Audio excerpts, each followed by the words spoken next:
નમસ્કાર, આપ જોઈ રહ્યા છો લખત ન્યૂઝ અપડેટ ચેનલ। તમામ સમાચાર અને અપડેટ મેળવવા માટે ચેનલને સબસ્ક્રાઇબ કરો અને બેલ આઇકન પર ક્લિક કરો જેથી તમામ સમાચાર અને અપડેટ તમને મળી રહે।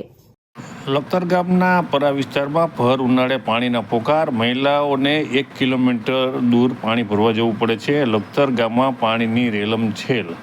ગામ લોકોના મુખ્ય ચર્ચાથી વિગત મુજબ વાસ્મોની લાઇનમાં ભ્રષ્ટાચાર થયો હોય, પાઇપલાઇનનું લીકેજ રિપેર કરવા આવેલ કોન્ટ્રાક્ટરની હાલત કફોડી।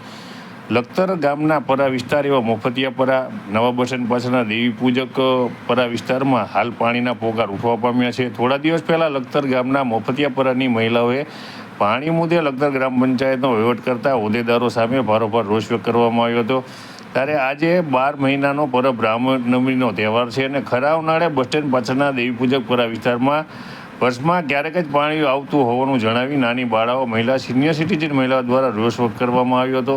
ત્યારે બીજી બાજુ લખતર ગામમાં દરરોજ પાણીનો પુષ્કળ પ્રમાણમાં બગાડ થઈ રહ્યો છે। ત્યારે લોકમુખ્ય ચર્ચાથી વિગત મુજબ લખતર ગામમાં વાસ્મોને પાણી સમિતિ દ્વારા નાખવામાં આવેલ પાણીની પાઇપલાઇન હલકી કક્ષાની હોય અને તેમાં ભ્રષ્ટાચાર થયો હોય। હાલ લખતર ગામમાં પાઇપલાઇનનું લીકેજનું રિપેર કરવા આવેલ કોન્ટ્રાક્ટરને એક સાંધે ત્યાં તેર તૂટે તેવો ઘાટ સર્જાઈ રહ્યો છે। આથી કોન્ટ્રાક્ટરની હાલત હાલમાં તો કફોડી થઈ જવા પામી હોવાનો ઘાટ સર્જાવા પામ્યો છે। ત્યારે લખતર ગામના પાતાળિયા હનુમાનજી મંદિર વિસ્તાર તે હવેલી ચોકમાંથી પાણી લીકેજ થતું હતું અને આ પાણી લખતરના શિયાળી દરવાજા સુધી પહોંચ્યું હતું। ત્યારે રોડ ઉપર જાણે કે ભર ઉનાળે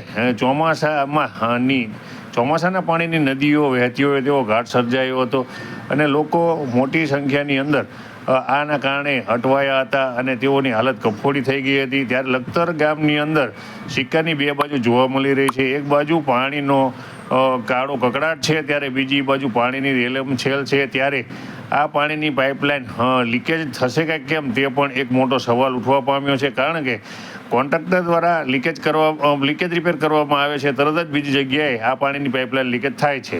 અમે રેવી છીએ નવા બસ સ્ટેન્ડની પાછળ અને અમારે પાણી આવતું નથી, તડકો પડે છે એટલો બધો અને પાણી હાલીને જવું પડે બાપા સાહેબના કુએ અને આવા નાના છોકરા જેટલું પાણી એમાં મહિને પાણી આપે પછી 1.5-2 મહિના પાછું આપે પાણી। અમારે જેટલું સહન કરું પાણી વિના આ તો આવું ભારે પાણી મેકલો બીજું કઈ નહીં। આ જો 2-3 વર્ષથી નળ નાખે છે, પાણી નથી છોડતા। અમારે આવી તડકાની ગરમીની ચ્યાં પાણી ભરવા જવાનું, ટાલે ભરવા જવાનું, કુએ જવાનું અને આવા ભારે શરીરવાળા ચ્યાં જઈ શકે એટલે પાણી મોકલો। અમે બસ એટલું જ કહેવા માંગીએ છીએ। તમારા વિસ્તારમાં કેટલા સમયથી પાણી નથી આવતું?